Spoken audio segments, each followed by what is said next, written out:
சிறப்பு கேட்டீங்கன்னா நம்ம நினைச்சாலே என்னது முக்தி தரஸ்தலம் இல்லையா? ஸ்மரணாத் அருணாச்சலான்னுவாங்க. ஸ்மரணாத்னா நம்ம அதை வந்து நினைச்சாலே சாமி வந்து உங்களுக்கு முக்தி கொடுத்துருவாங்க. இப்ப திருவண்ணாமலைக்கு போறோம், போன உடனே என்ன செய்யணும்னாக்கா திருவண்ணாமலை கோயில்ல போன உடனே அந்த கிழக்கு பக்கம் ராஜகோபுரம் கிட்ட என்ன இருக்கும், கீழே விநாயகர் இருப்பார் இல்லையா? அந்த விநாயகரை போயிட்டு கும்பிடணும். ஃபர்ஸ்ட் போயிட்டு கும்பிடணும். அந்த விநாயகர் பத்தி ஒரு சின்ன ஒரு பாட்டு ஒண்ணு நீங்க ஒரு 4 வரி பாடிட்டு கோயில் உள்ள போறோம். அள்ளல் போம் வல்வினை போம் அன்னை வயிற்றில் பிறந்த கொள்ளை போம், அல்லல் போம் வல்வினை போம் அன்னை வயிற்றில் பிறந்த தொல்லை போம், போகா துயரம் போம். போகாத துயரம் எல்லாம் போயிடுமா? அல்லல் போம் வல்வினை போம் அன்னை வயிற்றில் பிறந்த கொள்ளை போம், போகா துயரம் போம். இதெல்லாம் போச்சுன்னா என்ன வரும்? என்ன வரும்? நல்ல குணம் வரும் இல்லையா? இப்ப ரிப்பீட் பண்ணலாமா? அள்ளல் போம் வல்வினை போம் அன்னை வயிற்றில் பிறந்த கொள்ளை போம், போகா துயரம் போம், நல்ல குணம் அதிகமாம். அதிகமா வருமா நல்ல குணம் நமக்கு? எப்போன்னா அருணை வாழ் கோபுரத்து கணபதியை கை தொழுதாள். அருணைன்னா என்ன ஊரு? அருணாச்சலம். திருவண்ணாமலைக்கு பேரு தான் அருணைன்னு பேரு.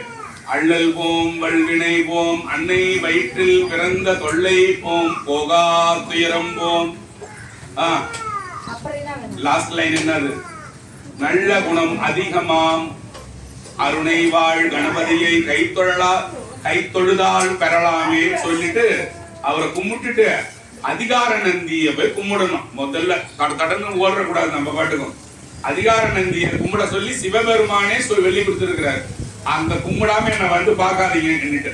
அதனால என்ன பண்ணோம், நம்ம அந்த நந்தியை போய் கை தொழுதுட்டு தான் சாமி கோயிலுக்குள்ள போனோம். சரி, இப்போ நம்ம கிரிவலம் போறோம்ன்றோம்னு வச்சுங்களேன். அங்க மொத்தம் எத்தனை லிங்கம் இருக்கு? 8 லிங்கம் இருக்கு. என்னென்ன லிங்கம் அப்படியே வரலாமா? இந்திரலிங்கம், அக்னிலிங்கம், யமலிங்கம், நிருதிலிங்கம், வாயுலிங்கம், வருணலிங்கம், குபேரலிங்கம், ஈசானலிங்கம். இந்த 8 இருக்கு இல்லையா? ரிப்பீட் பண்ணலாமா? இந்திரலிங்கம், அக்னிலிங்கம், யமலிங்கம், நிருதிலிங்கம், அடுத்தது வாயு, வருணன். அப்புறம் ரொம்ப ஈஸி, குபேரன் ஒண்ணு, ஈசானம் ஒண்ணு இல்லையா? ஃபர்ஸ்ட் இந்திரன் வரான், அடுத்தது அக்னி வருது. இந்திரனை தேவேந்திரனை ஞாபகம் வச்சுங்க. நெருப்பு அடுத்தது. நெருப்பு வந்தா என்ன, நமக்கு நெருப்பு நம்ம கிட்ட வந்தா யம வந்த மாதிரி, அது யமலிங்கத்தை ஞாபகம் வச்சுங்க. ஓகேவா? அதுக்கப்புறம் நிருதிலிங்கம். இதெல்லாம் எதுக்காக பண்ணப்பட்ட லிங்கம்னா, சிவபெருமான் வந்து ஒரு லிங்கத்திலையும் சுயம்பா வந்த ஒரு லிங்கம் தான் நீங்க அங்க பாக்குற லிங்கங்கள் எல்லாமே சாமி சுயம்பா ஒருத்தன் வேண்டினக்கா வந்தது. ஒரு இந்திரன் வந்து பெண்ணாசை ரொம்ப கொண்டு ஏகப்பட்ட சாபங்களை வாங்கி வச்சிருந்தான். என்னோட சாபம் நீங்கணும் சாமி, இந்த ஊர்ல என்னோட சாபம் நீங்கணும்னு சொல்லிட்டு அங்க பிரதர்ஷனம் பண்ணி கிரிவலம் வந்தானா. என்ன பண்ணானா, அங்க பிரதர்ஷனம் உருண்டுக்குனே போறது. இப்படியே பண்ணி உருண்டுக்குனே 14 கிலோமீட்டரையும் வந்துனே தானா. சாமி இவ்வளவு தூரம் வந்துட்டேன் சாமின்னு சாமி சொன்னாராம். அதிகார நந்தியை முதல்ல போயிட்டு கும்பிடுறா போடான்னாராம். அதிகார நந்தியை போய் கும்பிட்டுட்டு கொஞ்ச நேரம் தவம் இருந்தானா. தவம் இருந்துட்டு தியானம் இருந்துட்டு அதுக்கப்புறம் வந்து அப்படியே சுத்திட்டே வரும்போது சாமி சொன்னாராம், அசிரியர் வாக்கா என்ன சொன்னாரா, டேய் நீ பாடு சுத்திட்டே, நான் பாடு சுத்தினே இருக்கிறேன் சாமி. நான் ஆமாடா, நீ பாடு சுத்திட்டே இரு. ஒரு இடத்துல நீ சுத்தினே வரும்போது உன்னோட உடல் பொன்னா மாறும். யாருக்கு? தேவேந்திரனுக்கு. உடம்பு பார்த்தா அவனுக்கு அப்படியே பொன்னா அந்த இடத்துல மாறிட்டு தான். அந்த இடத்துல சாமி சுயம்பு லிங்கமா அப்படியே ஒரு லிங்கமா காட்சி கொடுத்து அவனுக்கு சாமி உன்னோட சாபெல்லாம் நீங்கணும்டான்னு சொல்லி இந்திரனுக்கு சாமி சொன்னாராம். அதுதான் இந்திரலிங்கம். இனிமேல் நீங்க போயிட்டு ஒரு லிங்கமும் பார்க்கும்போது நான் இப்ப சொன்னதெல்லாம் ஞாபகம் வச்சீங்க. நான் இப்ப பேசுறதெல்லாம் நீங்க ஞாபகம் வச்சீங்க. இந்த இந்திரனுக்கு வந்து உங்களுக்காக தான் இது நான் இந்த வார்த்தை யூஸ் பண்றேன். இந்த இந்திரனுக்கு வந்து பாத்தீங்கன்னா இந்த ரிஷப ராசிக்காரங்களும் துலாம் ராசிக்காரங்களும் போயிட்டு இந்திரனை போயிட்டு யாராவது நீங்க போயிட்டு பால் அபிஷேகமோ தயிர் அபிஷேகமோ நீங்க என்ன வாங்கிட்டு போனோமோ வாங்கிட்டு போய் இந்த ராசி உள்ளவங்க கும்பிட்டீங்கன்னா உங்களுக்கு நல்லது வரும்னு சொல்றாரு சுவாமி. இது யாராவது பின்னால எழுந்திருந்தாதான் இது இருக்கும் நான் நினைக்கிறேன். இந்த ராசிக்கு அந்த ராசிக்குலாம் எதுவும் கிடையாது. எல்லாரும் போய் எல்லா சாமியும் போய் பார்க்கணும். இனிமேல் நம்ம திருவண்ணாமலைக்கு போனோம்னா எல்லா லிங்கத்தையும் ஒரு தடவை பார்த்துட்டு தான் வரணும். ஆமா. அடுத்தது அக்னி லிங்கம். அக்னின்னா என்னது? நெருப்பு இல்லையா? அக்னி வந்து போய் சாமி கிட்ட போய் வேண்டுதான். என்னன்னா கற்பு, தர்மம், சத்தியம், இது மூணு இந்த யுகம் இப்ப வரப்போகுது சாமி. என்ன யுகம்? கலியுகம் இப்ப வரப்போகுது. அதுல கற்பு, அதுல சத்தியம், தர்மம் மூணுத்தையும் மனுஷன் வந்து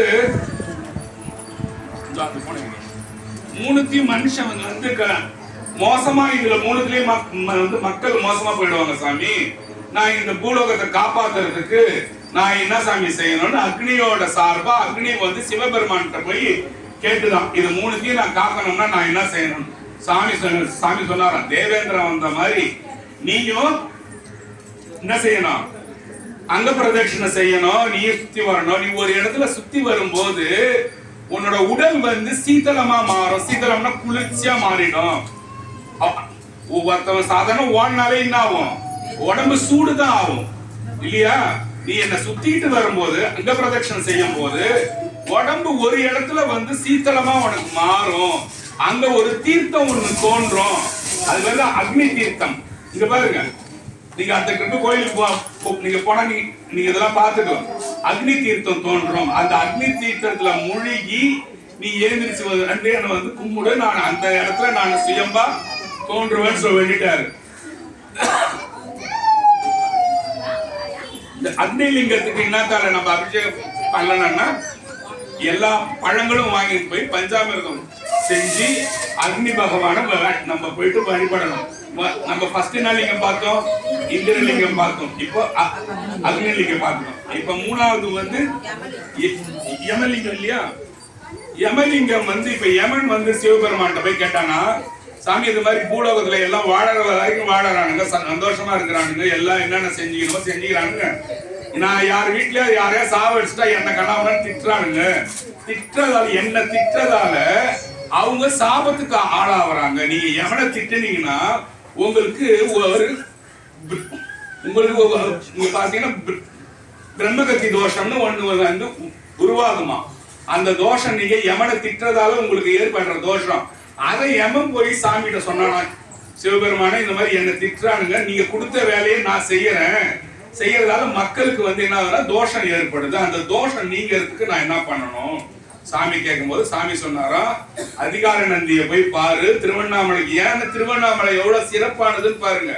அங்கதான் இந்த 8 திக்கு பாலகர்கள். 8 பேர், 8 திக்கு பாலகர்கள். இவங்க 8 பேரும் போயிருக்காங்க. யார் யார்? இந்திரன், அக்னி, யமன் போயிருக்கிறான், நிருதி போய்க்குது, வாயு போய்க்குது, வருணம் போயிருக்கான், வேற யாரு? குபேரம் போயிருக்கான், ஈசானன் போயிருக்கான். இவங்க எல்லாம் போயிருக்காங்க. அதனால சாமி என்ன சொன்னாரா, நீ அங்க போயிட்டு அடிப்பிரதட்சணம் பண்ணினாரு. இப்படி காலை வச்சுக்கின்னு போனோம். இப்படி வச்சு நீங்க போறீங்கல்ல, சில பேர் போயிருக்கீங்க. இங்க கோயில நான் பார்த்துருக்கேன். ஒரு காலை வச்சு போவீங்க. அது பேர் என்னது? அடிப்பிரதட்சணம். நீ போய் செய்யி. நீ செஞ்சிட்டே இருக்கும் போது எந்த இடத்துல ஒரு தாமரை மலர் அப்படியே பூக்குதோ அந்த இடத்துல உனக்கு நான் காட்சி கொடுப்பேன்னு சிவபெருமான் சொல்றாரு. யமன் போய் இத மாதிரி காலை வச்சு போயிட்டே இருக்கான். இந்த மாதிரி பிரதட்சணம் பண்ணும் போது ஒரு இடத்துல பாத்தீங்கன்னாக்கா தாமரை பூ வந்து ரொம்ப வெகுகாலம் கழிச்சு தாமரை பூ வந்துதான்.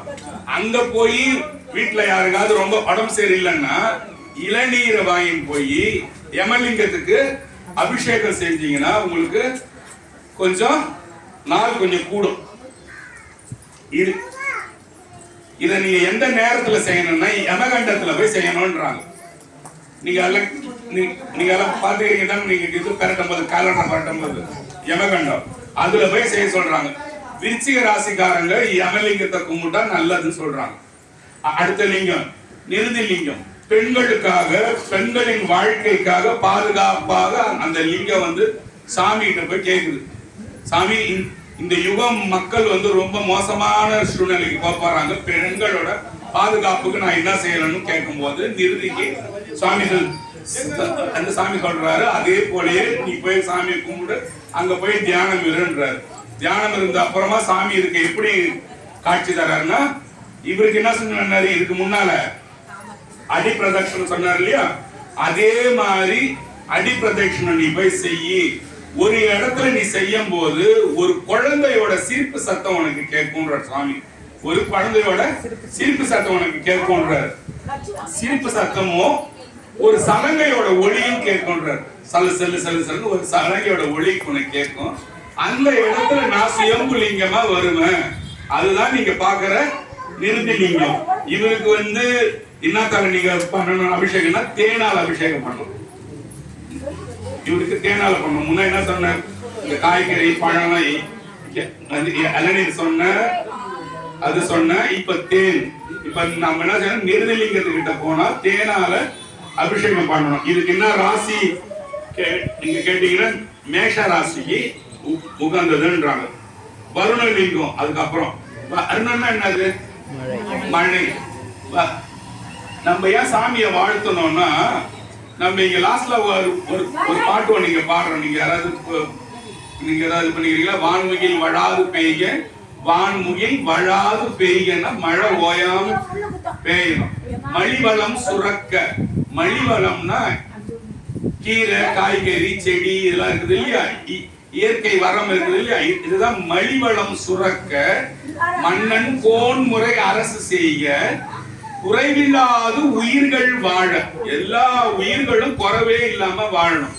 உரை சேரும் 84 100 100 1000 உரை சேரும் 84 100 1000 நிறை சேர யோனி பேதம் படைத்து அவற்றுள் உயிருக்கு உயிராய் நின்றான் இறைவன் மாணிக்க வாசகர் எழுதுறாரு. என்னன்னா மொத்தம் 84 100 into 1000 போட்டீங்கன்னா எத்தனை லட்சம் உயிர் வரும். அவ்வளவு உயிருக்கும் சாமி பாதுகாக்கிறாராம். அதான் அந்த லாஸ்ட் லைன் பாருங்க, குறைவில்லாது உயிர்கள் வாழ. எல்லா உயிர்களும் இன்பமுற்று வாழணும்ன்றாங்க. நம்ம திருவாசகம் நம்ம சிவபுராணம் பாடும்போது என்ன லைன் நம்ம பாடுவோம், ஒரு லைன் வருதா, நீராய் உருக்கி என் ஆறுயிராய் நின்றானேன்னு பாடுறீங்க இல்லையா. நீராய் உருக்கி என் ஆறுயிராய் நின்றானே, இன்பமும் துன்பமும் இல்லானே உள்ளானே, அப்படி போயிட்டே இருப்பீங்க இல்லையா. அப்ப உயிருக்குள்ள அந்த சாமி வந்து நமக்குள்ள கலந்து இருக்கிறாருன்றத காட்டுறதுதான் அந்த உரை சேரும் 84 100 1000 யோனி பேதம் படைத்து நிறை சேர அவற்றுடன் உயிருக்கு உயிராய் நின்றான் இறைவன் சிவபெருமான் இருக்கிறான்னு சொல்றான். இப்ப நெக்ஸ்ட் லிங்கம் வருணலிங்கம். அவன் என்னத்துக்கு சொன்ன, மழைக்கு அதிபதி. அவன் வந்து என்ன கேட்கிறானாக்கா, அந்த லிங்கத்தை போய் கும்பிட்டீங்கன்னா சக்கரை வியாதி உள்ளவங்களும் கிட்னி வியாதி உள்ளவங்களுக்கும் நீங்க அங்க போய் தங்கி 48 நாள் தினந்தோறும் சாமிக்கு அபிஷேகம் செய்யும் போது நீங்க அந்த நீரை குடிச்சு வந்தீங்கன்னா உங்களுக்கு அது தீரும்னு சொல்றான். இதெல்லாம் இப்போ வந்து பல 1000 வருஷத்துக்கு முன்னால எல்லாம் சொன்னது. பொய்யோ இதெல்லாம் எதுவும் டூப்ளிகேட் இல்லை. யாருக்காவது டெஸ்ட் பண்ணணும்னா போய் தங்கி இருந்து பாருங்க, நல்லா இதான் வீட்டுக்கு போவீங்க. இதுல நான் இது ஒரு புக்ல பார்க்கும்போது அவன் என்ன எழுதியிருக்கான்னா, டயாலிசிஸ் பண்ண பேஷண்ட் கூட நல்லாய் வந்துட்டான் இந்த சாமி கிட்ட போய் இருந்ததுன்றாங்க. அதனால இது எதுவுமே வந்து போய் கிடையாது. இவன் போய் சிவபெருமான் கேட்கும்போது அருணனுக்கு சொல்றாரு, சாமி நீ முட்டிக்கால் போட்டுக்கினு இப்படி நீ இப்படி முட்டிக்கால் ஸ்கூல் எல்லாம் நீங்க போடுறீங்க முட்டிக்கால், அத மாதிரி முட்டிக்கால் போட்டு நீ முழங்காலால நீ கிரிவலம் வா. எந்த இடத்துல உன்னோட முழங்கால் தேஞ்சி ஒரு சொட்டு ரத்தம் வருதோ அந்த இடத்துல ஒரு நீர் ஊற்று ஒண்ணு வரும். அந்த நீர் ஊற்றுல இருந்து நான் சுயம்புலிங்கமா வரண்டான்னு சொல்றாரு. யாருக்கிட்ட, வருணன் கிட்ட சிவபெருமான் சொல்ல. அவனு முட்டி போட்டுக்கிட்டே ஃபுல்லா வந்து 14 கிலோமீட்டர் பல முறை சுத்தி வந்து ரத்தம் வந்து ஊற்று வந்து இன்னைக்கும் நீங்க வருணலிங்கத்தை போனீங்கன்னா தண்ணியா தான் இருக்கும். நீங்க யாராவது போய் பாத்துக்கிறீங்களா? வருணலிங்கத்துல போய் பாருங்க. அப்ப ஏற்பட்ட ஊற்று தான் அது, சாமி சொல்லிட்டு வந்ததுதான் இது. இவருக்கு என்ன தர நீங்க பண்ணணும் அபிஷேகம், தயிர் அபிஷேகம் பண்ணணும். இவருக்கு தயிர் அபிஷேகம் பண்ணணும். இதுக்கு என்ன ராசி சொல்றாங்கன்னா மகரமும் கும்பமும் சொல்றாங்க. இந்த ராசி உள்ளவங்க எல்லா லிங்கத்திட்டே நான் போக முடியலன்னா இந்த லிங்கத்துக்கிட்டையாவது போயிட்டு பார்த்துட்டு வாங்கன்றாங்க. அப்புறம் வாயுலிங்கம், நெக்ஸ்ட் அது வாயு தானே, வாயுலிங்கம். வாயுலிங்கம் வந்து என்ன பண்ணுது, நாராயணன் கிட்ட போய் கேக்குது, இந்த மாதிரி சாமி நான் என்ன சாமி பண்ணணும் போது நாராயணன் என்ன சொல்றாரு, திருவண்ணாமலையில நான் பூத நாராயண பெருமாள் எனக்கு பேரு திருவண்ணாமலையில, அங்க கோயிலுக்கு போய் அங்க இருக்கிற சிவபெருமான்கிட்ட போய் கேளுன்னு சொல்றாரு. யாருக்கு இப்ப யார பத்தி பேசினுக்கிறோம், வாயு, வாயு பத்தி பேசினுக்கிறோம். அது வாயுக்கு சிவபெருமான் என்ன சொல்றாருன்னா, நம்ம இந்த மூலாதாரம், சுவாதிஷ்டானம், மணிப்பூரகம், அநாகதம், விசுத்தி, பிரம்மரந்திரம், அத மாதிரி மூச்சு காத்த இந்த 7 சக்கரத்தால எடுத்து வந்து சுழிமுனைன்னு பேரு, சுழுமுனைன்னு பேரு. அந்த சுழுமுனையில உன்னோட மூச்சை நிறுத்தி கிரிவலம் வாடான்னு சொல்றாரு. யாரு? வாயு. ஏன் வாயு தானே நம், இப்ப இந்த வாயு இல்லைன்னா நாமலாம் என்னது, டெட் பாடி தானே. அப்ப வாயு பகவானுக்கு சிவபெருமான் சொல்றாரு, நீ இந்த மூலாதாரம், சுவாதிஷ்டானம், மணிப்பூரகம், அநாகதம், விசுத்தி, ஆக்ஞை, பிரம்மரந்திரம், இந்த சுழுமுனையில உன்னோட மூச்சை அடக்கிக்கிட்டு நீ கிரிவலம் வா. நீ கிரிவலம் வந்தினா ஒரு இடத்துல வந்து நான் வந்து பூப்பரஸ்த லிங்கமா தோன்றுவேன் சொல்றாரு. பாருங்க, பூப்பரஸ்த லிங்கமா நான் வந்து தோன்றுவேன். பஞ்ச கிருத்திக மூலிகைன்னு ஒரு மூலிகை இருக்குது. நீ வந்துகிட்டே இருக்கும் போது மூச்சு அடக்கி வரும்போது ஒரு இடத்துல வாசனை பயங்கரமா வரும், நல்ல ஒரு தெய்வீக ஒரு வாசனை வரும். அந்த இடத்துல நான் வந்து பூப்பரஸ்த லிங்கமாக நான் வந்து தோன்றுவேன், வாயு லிங்கமா. அந்த இடத்துல வந்து நீ எங்க அந்த வாசனையை உணர்றியோ அங்க வந்து பஞ்சகிருத்திகை மூலிகை வரும். அந்த மூலிகையும் இந்த வாயும் அந்த லிங்கத்துக்குள்ள ஐக்கியம் ஆயிட்டாங்களாம், வாயு லிங்கம். அதனால ஒரு லிங்கமும் ஒண்ணுமே அது வேஸ்ட் இது வேஸ்ட் நம்ம தள்ளுறதுக்கு இல்ல. எல்லா லிங்கத்துக்குள்ளேயும் நம்ம இனிமேல போயிட்டு தான் வரணும். நாங்க போன வாரம் விட திருவண்ணாமலை ஆமா போய் சாமி கிட்ட பார்த்தோம், கிட்ட உள்ள போய். இவருக்கு வந்து என்னத்தால நீங்க அபிஷேகம் பண்ணணும்னா வாசனை திரவியங்கள், பன்னீர் இதெல்லாம் வாங்கிட்டு போயிட்டு வாயு லிங்கத்துக்கு நீங்க கொடுத்தீங்கன்னா செய்வாங்க. இதுக்கு முன்னாடி ராசி கடகராசி காரங்கள்லாம் போலன்னுன்றாங்க. இப்ப குபேரன் லிங்கம், குபேரன் என்ன சொல்றான் சாமி கிட்ட, குபேரன் என்னத்துக்கு உள்ளவன், பணம் தானே, பணம் பொண்ணு பொருள். குபேரன் போய் சொல்றான், சாமி இந்த காலத்துல இப்ப வரப்போற யுகமாகிய இப்ப நம்ம என்ன யுகத்துல இருக்கிறோம், கலியுகத்துக்கு முன்னால இதெல்லாம் அவங்க போய் சிவபெருமான் கிட்ட அவங்களுக்கு எந்த வரமும் வேணும்னு கேட்டுக்கல, மக்களுக்கு இதெல்லாம் வரணும், இதெல்லாம் கிடைக்கணும்னு மக்களுக்காக இந்த 8 திக்கு பாலகர்களும் தவம் இருந்து முட்டி தேய போய் பாத இது பண்ணி உருண்டு பிறண்டு மக்கள் நல்லா இருக்கணும்னு செஞ்சு சிவபெருமான் காட்சி கொடுத்ததான் நீங்க திருவண்ணாமலையில போய் சுத்தி வர லிங்கங்கள் இருக்குது. பாருங்க, இதை கேளுங்க. நம்ம என்னமோ லிங்கம் டிராவல்ஸ்காரன் போய் பாத்துட்டோம். இதெல்லாம் நீங்க ஞாபகம் வச்சு பாத்தீங்கன்னா இவ்வளவு சிறப்பா இருக்கும். அங்க போய் அங்க இருக்கிறவங்க நீங்க பேசலாம், வாயுலங்க இந்த மாதிரிதான் வந்தது, இந்த மாதிரி முட்டி போட்டு போச்சு, சாமி எங்க ரத்தம் வருதோ அங்க நான் பூவா தோணும், இதெல்லாம் நீங்க பேசுனீங்கன்னா அங்க இருக்கிறவங்களுக்கு இந்த கதை தெரியுமான்னு எனக்கு தெரியாது. அதனால நீங்க இதெல்லாம் யோசிச்சு நீங்க இதோட சேர்த்து நீங்க அந்த லிங்கத்தை பார்க்கும்போது உங்களுக்கு இன்னும் ஈடுபாடு ஜாஸ்தி ஆகும் சாமி மேல. இவன் என்ன சொல்றான், இந்த பூலோகத்துல எல்லாரும் இனிமேல காசுதான் வந்து முக்கியம்னு யோசிப்பாங்க. சாமி யாரும் யாரைய பத்தி கவலைப்பட மாட்டாங்க, மனித நேயமே இல்லாம போயிடும், கோடிக்கணக்கில் பொருள் சேர்த்து அனுபவிக்க முடியாம கடைசியில அவலப்படுவாங்கன்னு சொல்லிட்டு சாமி கிட்ட சொல்லுது. அதுக்காக இதெல்லாம் இல்லாம யுகத்துல எல்லாரும் நல்லா இருக்கணும், கலியுகத்துலன்னா நான் என்ன சாமி செய்யணும்ட்டு யார் கேட்கறது, குபேரன் கேட்கிறான். குதிகால்னு சொல்லுவோம் தெரியுமா, இந்த கீழ்கால், குதிகாலால கிரிவலவாடா, அதிகார நந்திய போய் பாரு, கொஞ்ச காலம் தவம் இரு, நீ போய் கொஞ்ச காலம் தவம் இருந்து அதிகார நந்திய பார்த்துட்டு குதிகாலால ஊனி கிரிவலமான்னு சொல்றாரு. அவனும் போயிட்டு குதிகாலால அவன் பாட்டு போய் வந்துனே இருக்கிறான். நீ எந்த இடத்துல மகாலட்சுமியோ மகாவிஷ்ணுவையோ பாக்குறியோ அந்த இடத்துல நானும் குபேரலிங்கமா தோன்றுவேன், தோன்றி உன்னை உள்ள ஐக்கியமாக்கிக்குவேன்னு சொல்றாரு சிவபெருமான். என்ன சொல்றாரு? குதிகாலால கிரிவலவா, எந்த இடத்துல மகாலட்சுமியோ மகாவிஷ்ணுவோ சேர்ந்து வரீங்களோ உங்க 3 பேருக்கும் சேர்ந்து நான் காட்சி கொடுப்பேன்னு சொல்றேன். அந்த இடத்துல மகாலட்சுமிக்கும் மகாவிஷ்ணுக்கும் குபேரனுக்கும் சிவபெருமான் திருவண்ணாமலையில காட்சி கொடுத்திருக்கிறார். பாருங்க, நம்ம ஒரு கதை படிச்சிருக்கோம், உங்களுக்கு ஞாபகம் இருக்கா? மகாவிஷ்ணு பண்ணியா போனாரு, பிரம்மா தாமரப்பூ அப்ப தராத சிவபெருமான் அப்ப விஷ்ணு கொடுத்திருக்கிறாரு. பாருங்க, இவருக்கு என்ன அபிஷேகம் கேட்டீங்கன்னா கரும்பு சாறு. நீங்க நீங்க இங்க வாங்கலனாலும் நீங்க அங்க போய் தான் அதெல்லாம் வாங்கணும். ஏன்னா இங்க இருந்து வாங்கி போனீங்கன்னா கெட்டு போயிடும். நீங்க அதெல்லாம் அங்க போய் தேடி வாங்கணும். இதுக்கு என்ன ராசி கேட்டீங்கன்னா தனுசு ராசியும் மீன ராசியும் உள்ளவங்க இந்த லிங்கத்துக்காவது போயிட்டு வரணும். 8 லிங்கத்துக்கும் போனா ரொம்ப பெஸ்ட் தான். ஆனா ஒரு லிங்கமாவது நீங்க போனதுதான் இந்த ராசியை உள்ள சேர்த்து வச்சிருக்காங்க. ஏதாவது ஒன்னாவது நீங்க போயிட்டு வீட்டுக்கு வரணும்னு. இப்போ ஈசானிய லிங்கம்னா லாஸ்டா வரும் இல்லையா? நீங்க எல்லாம் ரவுண்ட் எடுத்துட்டு ஈசானிய லிங்கம்னா என்னன்னா விநாகீச ருத்ரர்னு ஒருத்தர் வாழ்ந்தாரு. விநாகீச ருத்ரர், மொத்த ருத்ரர்கள் 3 பேரு.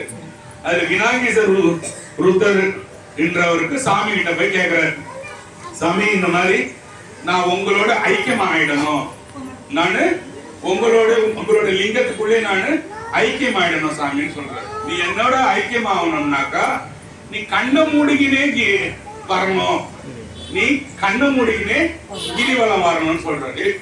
எப்படி சாமி நான் வர்றது? நான் என்ன இடிச்சு நிறுத்த மாட்டேனான்னு கேட்கிறேன்.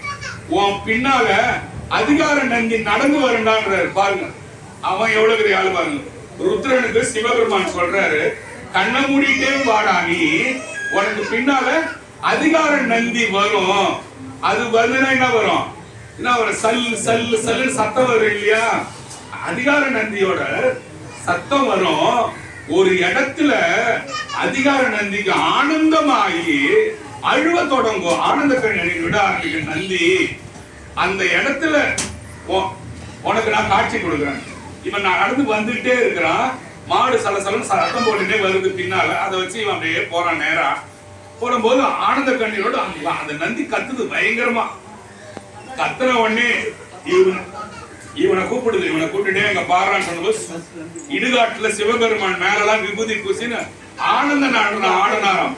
ஆடி அங்க நந்திக்கும் வேற யாரு விநாகீசர் ருத்ரருக்கும் 2 பேருக்கு சிவபெருமான் காட்சி கொடுத்தாராம். ஈசானியம் இடுகாட்டுக்கு சமன்றதால ஈசானியமா ஈசானத்துல விபூதி பூசின்னு ஆடிதான் சாமி வந்து திருவண்ணாமலையில ஆடி. இந்த விநாயகீசர் ருத்ரருக்கும் அதிகார நந்திக்கும் சிவபெருமான் காட்சி கொடுத்த ஈசானிய லிங்கம். எல்லா லிங்கமும் இப்போ ஒரு தடவை யாராவது ரிப்பீட் செய்யறீங்களா? வெறும் பேர் மட்டுமாவது. இவருக்கு என்ன தடவை செய்யணும்? பாலாபிஷேகம் செய்யணும். இவருக்கு பாலாபிஷேகம் செய்யணும். கன்னி மிதுனம்னு சொல்றாங்க 2 ராசி. இந்த ஈசானிய லிங்கத்தை கும்பிடுறதால என்ன கிடைக்கும் கேட்டா முக்தி கிடைக்குமா? முக்தி கிடைக்கும். நீங்க நல்லா சாமி கும்பிட்டுனே வரீங்க. இப்போ அம்மா யாரோ வந்து என்கிட்ட என்ன சொன்னாங்க, இது மாதிரி வந்து ராத்திரி எனக்கு கனவு வந்தது. என்னமா வந்ததுன்னு கேட்டா கைலாய மலை வந்ததுன்றாங்க. அவங்க அதெல்லாம் எங்கேயும் போனது கிடையாது, பார்த்தது கிடையாது. தங்கம் மாதிரி மின்னுச்சுப்பான்றாங்க. அப்போ முக்தி தான் இதெல்லாம். ஒரு விதமான முக்தி. அது சாமி வெளியில காட்ட மாட்டான். இங்க பாருங்க, அந்த அம்மாவை பாத்தீங்கன்னா அந்த அம்மா ரொம்ப கோயிலுக்கு சைடு எல்லாம் போவாதவங்க. அவங்க கனவுல போய் அவங்கள போயிட்டு இது பண்றாங்க பாருங்க. நான் நினைச்சேன், அப்ப நான் எனக்கு நினைச்சேன் நமக்கு வரலையே இருக்கு. அதனால யார் உயரமும் யாரும் கணக்கு போடாதீங்க. எல்லாரும் எல்லாரோட பயங்கரமான ஆளா இருப்பாங்க, ஆனா வெளி தோற்றத்துல தெரியாது. அதனால சாமி வந்து எல்லாருக்கும் இறங்கி வந்த சாமி. நீங்களும் போய் இதை நான் செய்யணும் சாமி, நீங்க எனக்கு என்னன்னு சொல்லி கேட்டீங்கன்னா செய்வாரு. சாமி கனவுல எப்ப வருவாருன்னு கேட்டீங்கன்னா ராத்திரி தூங்கும் போது சாமியை மட்டும் நினைச்சுன்னு தூங்குனீங்கன்னா கனவுல வருவாரா? இது சத்தியமே எழுதி வச்சிருக்காங்க. தூங்குறதுக்கு முன்னால சாமியை வந்து நம்ம நினைக்கணும். நம்ம தூங்குறதுக்கு முன்னால என்ன யோசிப்போம்? என்னன்னே தூங்குறதுனா நம்ம என்ன செய்வோம்? நாளைக்கு காலைல அவனுக்கு காசு கொடுக்கணும் இல்லையா, அவன்கிட்ட போய் வாங்கணும், இதுதான் நம்ம யோசிக்கிறோம். பற்றுக பற்றற்றானை பற்றுக அப்பற்றை பற்றுக நினைத்து இல்லைங்க தத்த பற்றுக போய் பற்றுக்கடா. யார? பற்று அற்றானை பற்றுக. யார் பற்று இல்லாதவன்? சுவாமி தான். பற்றுக பற்றற்றானை பற்றுக அப்பற்றை பற்றனா அப்பற்றை சாமியை போயிட்டு குளிச்சுக்கடா. அந்த பற்றை பற்று விடற்குன்றான்.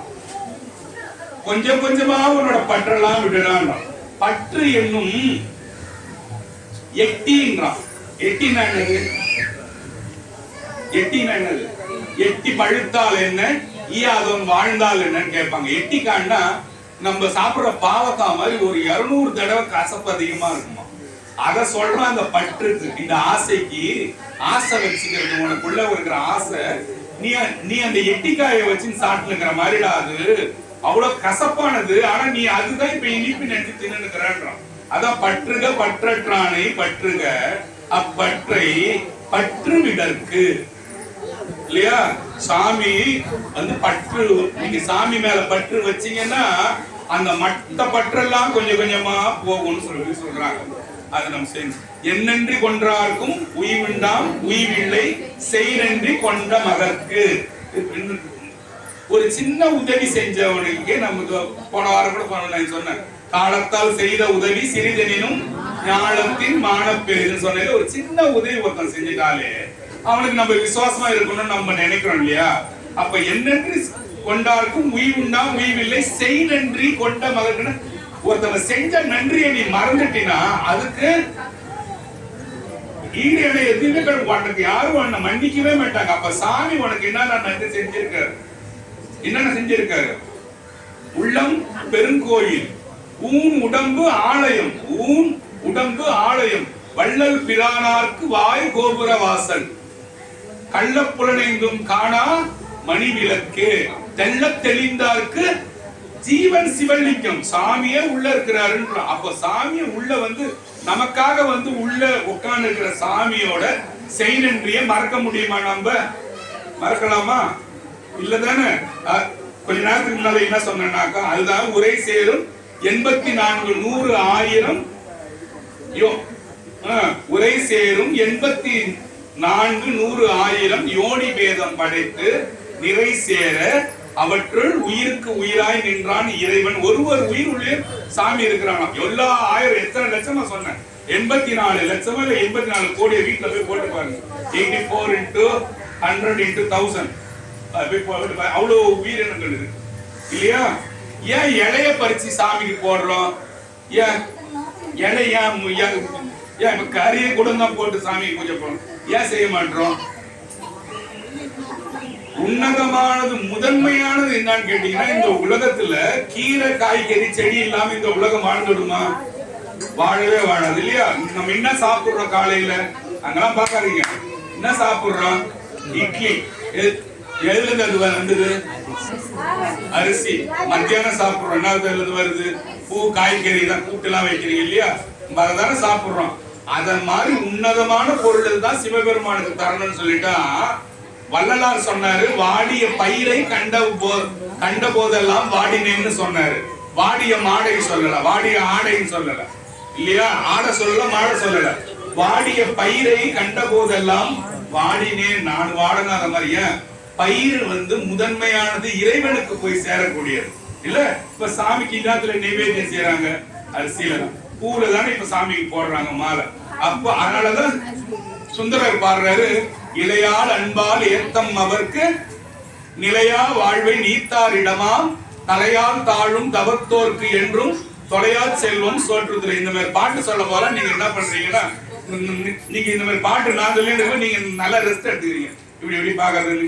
அப்படி இல்லை, என்ன சொல்றான்னு தெளிவா சொல்லணும். ஒரு சில பேர் உச்சரிக்கிறது உங்களுக்கு புரியவே புரியாது. நான் தெளிவா சொல்றோம். இளையால் அன்பால் ஏத்தம் அவருக்குன்னா இலைய எடுத்துன்னு போய் சாமி கிட்ட அன்பா போடுன்றான். அது கருவேப்பிலையா இருந்தா கூட பரவாயில்ல. இளையால் அன்பால் ஏத்தம் அவருக்கு நிலையா வாழ்வை நீத்தார் இடமா. யார் அது நிலையாம?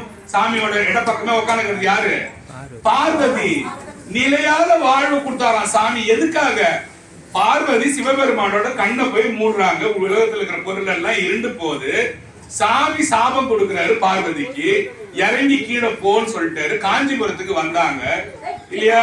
காஞ்சிபுரத்துல ஏகாம்பரேஸ்வரர் ஏலவார் பள்ளி இல்லையா? அங்க வந்து சாமியை தவம் இருந்தாங்கம்மா. அதுக்கப்புறம் காஞ்சிபுரத்துல இருந்து திருவண்ணாமலைக்கு வந்து பார்வதியே கிரிவலம் வந்தாங்களாம். பார்வதியே கிரிவலம் வந்துதான் சாமி கூட அர்த்தநாரீஸ்வரரா சேர்ந்தாங்களாம். அதனால இந்த திருவண்ணாமலை நான் இப்ப சொன்னது கிரிவலம் ரொம்ப மகத்துவம் வாழ்ந்தது. அந்த இடத்துலதான் இந்த அட்டதிக்கு பாலகர்களும் போய் சிவபெருமான பார்வதி பார்த்துட்டாங்களேன்னு சொல்லிட்டு குபேரன் பாக்குறான், இந்திரன் பாக்குறான், வாயு பாக்குறான், வருணன் பாக்குறான், நிருதி பாக்குறான் இல்லையா, ஈசான் பாக்குறான், யமன் பாக்குறான். எல்லாரும் அந்த இடத்துல திருவண்ணாமலையில சிவபெருமான எல்லாருக்கும் காட்சி கொடுத்த இடம்.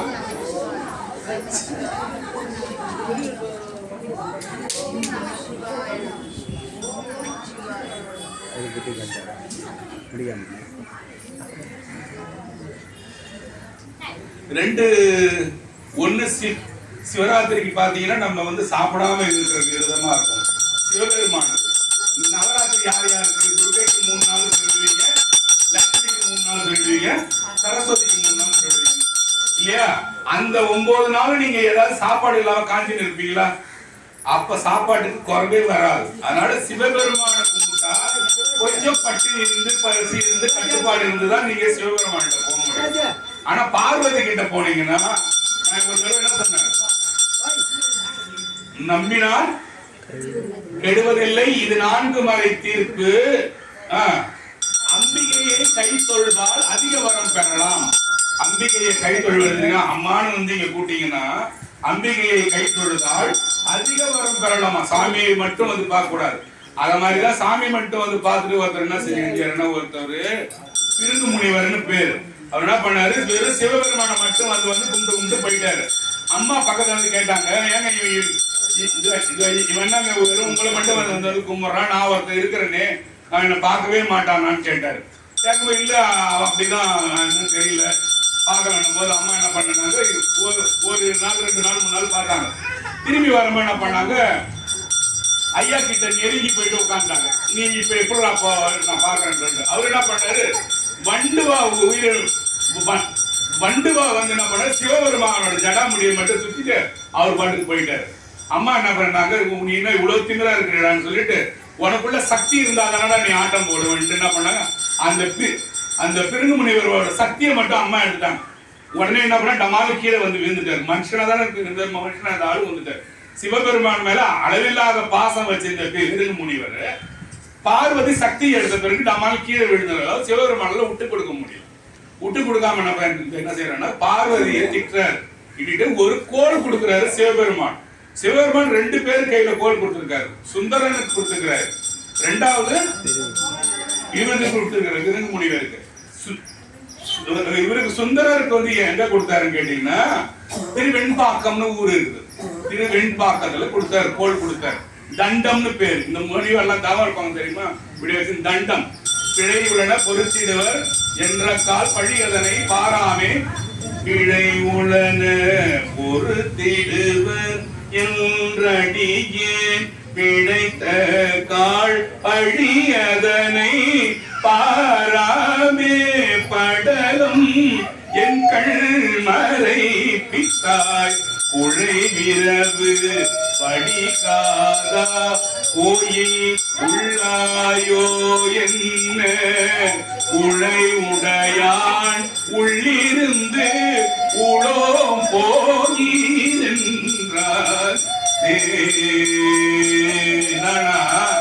சுந்தரருக்கு கண்ணு தெரியல, திருவம்பாக்கத்துல போய் சாமியை பாடுறாரு. ஏன் சாமி உன்னை இவ்வளவு வந்து பாடுறேன் ஒரு கோயிலா, உனக்கு கண்ணுதான் இருக்குதா, நீ உள்ளதான் இருக்கிறியா இல்லையான்னு சொல்லிட்டு சாமியை திட்டுறாராம். யாரு?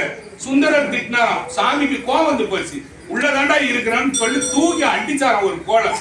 அந்த திருவம்பாக்கத்துல போனீங்கன்னா ஒரு நந்தியோட ஒரு கொம்பு உடலில் இருக்கும். சாமி தூக்கி அடிச்சா அந்த நந்தி கொம்புல அடிச்சு ஓடி போய் அவருக்கு ஒரு கோல் கொடுத்தாரா. பிருகு முனிவருக்கு திருவண்ணாமலையில பாத்தீங்கன்னா பாத்தீங்கன்னா சிற்பமே இருக்கும். சாமி வந்து அம்மா சக்தி எடுத்ததால அவனால ஏஞ்சி நிக்க முடியாம போயிடும். என்ன கும்பிட்ட பக்தரை நானு கைவிட்டுட முடியாதுன்னு சொல்லிட்டு சிவபெருமான் ஒரு ஊன்றுகோல் கொடுத்துருக்காரு. அது 2 ஞாபகம் வச்சுங்க.